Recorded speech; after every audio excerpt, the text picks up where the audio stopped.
12. 화향품 2.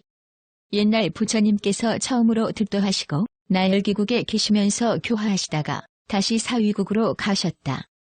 그러자 그 국왕과 신하들은 모두 부처님을 존경하고 우러러보았다. 그때 팔이라고 하는 큰 장사꾼이 있었는데 그는 500상인과 함께 바다에 들어가 보물을 구하였다. 그때 그 바다 신이 한 움큼의 물을 떠가지고 나와 파리에게 물었다. 이 바닷물이 더 많은가? 이 한 움큼의 물이 더 많은가? 파리가 대답하였다. 그 한 움큼의 물이 더 많다. 왜냐하면 바닷물이 아무리 많아도 당장 쓰기에는 아무 이익이 없어 저 굶주리고 목마른 사람을 구제할 수 없다. 그러나 한 움큼의 물은 비록 양이 적을지라도 목마른 사람에게 주면 목숨을 구제할 수 있고 또 태어나는 세상마다 이루 헤아릴 수 없는 복을 받을 수 있기 때문이다. 바다신이 기뻐하면서 칭찬하여 말했다. 훌륭하다. 그리고 몸에 걸쳤던 7가지 보배로 장식한 향기로운 영락을 풀어 파리에게 주고는 바다신이 그를 찬송하였다. 파리는 편안히 그곳에서 돌아와 사위국에 이르렀다. 그는 바다신에게서 얻은 향기로운 영락을 바사니광에게 바치면서 그 내력을 자세히 아뢰었다. 생각컨대 이 영락은 소인이 쓸 물건이 아니기에 삼가 바치오니 받아주시기 바랍니다. 왕은 그 향기로운 영락을 받고는 매우 신기한 것이라 생각하며 곧 여러 부인들을 불러 앞에 세워놓고 말하였다. 가장 아름다운 사람에게 이 영락을 주겠소. 그러자 6만 부인들은 모두 치장하고 나왔다. 왕이 물었다. 말리 부인은 왜 나오지 않았는가? 시녀가 대답하였다. 오늘은 보름날이라 부처님 법에 따라 제를 행하느라 소복을 입고 장엄하지 않았기 때문에 나오지 않았습니다. 왕은 곧 화를 내며 사람을 보내 말하였다. 그대는 지금 제를 행한다는 핑계로 왕의 명령을 어길 것인가? 이렇게 3번을 되풀이하자 말리 부인은 소복을 한 채로 여러 사람 앞에 나타났는데 그 모습은 마치 해와 달덩이 같아서 평소보다 갑절이나 더 아름다웠다. 왕도 흠짓 놀라 더욱더 공손하게 물었다. 어떤 도덕이 있기에 지금 그다지도 유난히 얼굴이 빛나는 것이요? 부인이 아뢰었다. 제 생각으로는 저는 복이 적어 이렇게 여자의 몸을 받았고 마음과 몸에는 더러운 때가 밤낮으로 산처럼 쌓였습니다. 더구나 사람의 목숨은 짧고 급박하여 죽은 뒤에는 3갈래 나쁜 길에 떨어질까 걱정입니다. 그러므로 달마다 부처님 법의 죄를 받들어 애욕을 끊고 도를 따름으로써 태어나는 세상마다 복을 받으려 합니다. 왕은 그 말을 듣고 매우 기뻐하며 곧 향기로운 영락을 말리 부인에게 주었다. 부인이 대답하였다. 저는 지금 죄를 행하는 중이라 이것이 필요치 않습니다. 다른 사람에게 주십시오. 왕은 말하였다. 내가 처음 생각을 내었을 때 가장 아름다운 사람에게 이것을 주기로 하였소. 지금 그대가 가장 아름답고 또 법대로 죄를 받들어 도의 뜻이 특별히 높기 때문에 이것을 그대에게 주는 것인데 만일 그대가 받지 않는다면 이것을 어디다 쓰겠소? 부인이 대답하였다. 대왕이시여 걱정 마십시오.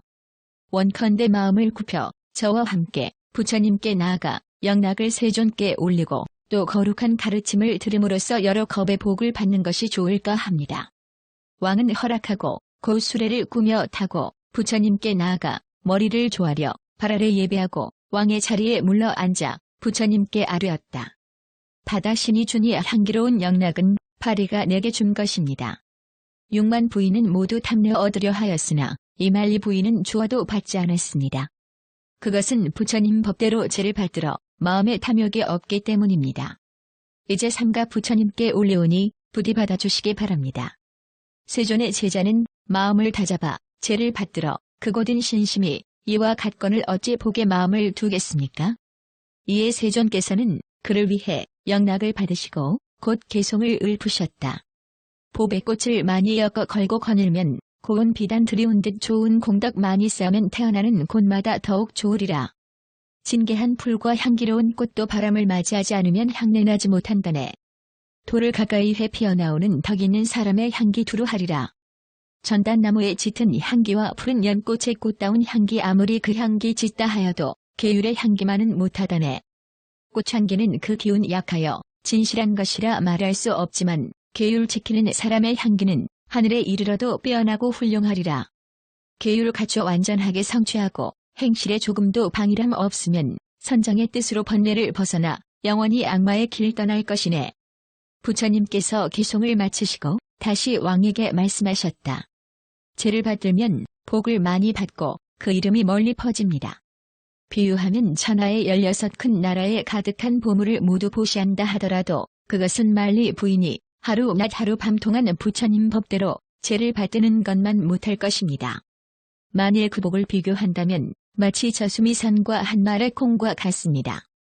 그러므로 복을 쌓고 죄를 배워야 열반에 이를 수 있을 것입니다. 그러자 왕과 부인과 높고 낮은 신하들은 모두 기뻐하면서 정성을 다하여 받들어 행하였다. 옛날 부처님께서 나열기국 기서굴산에 계셨다. 그때 성 안에 살고 있던 장자의 아들 50명이 부처님께 나아가 예배하고 물러나 앉았다.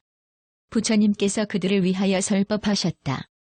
모든 행은 무상하고 괴롭고 공한 것이며 모든 법에는 나라는 것이 없다.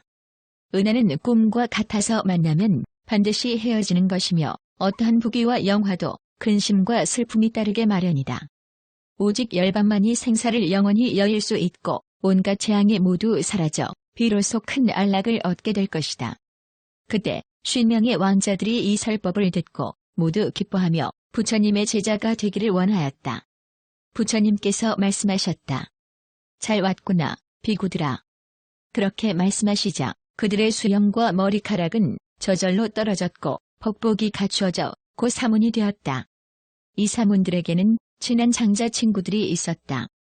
그들은 이 사문들이 집을 떠났다는 말을 듣고 마음으로 매우 기뻐하며 기사굴산으로 가 서로 만나보고 찬탄하여 말하였다. 제군들이여, 유쾌하구려. 그대들은 그런 생각을 가져 이제 참으로 좋은 이익을 얻었구려. 그리고 단을 만들고 부처님과 대중 스님들을 초청하기로 하였다.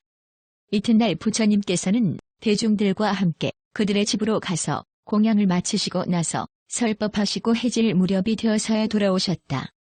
그 새로 된 여러 사문들은 그 친척들이 그리워 모두 속가로 되돌아갈 생각을 품고 있었다.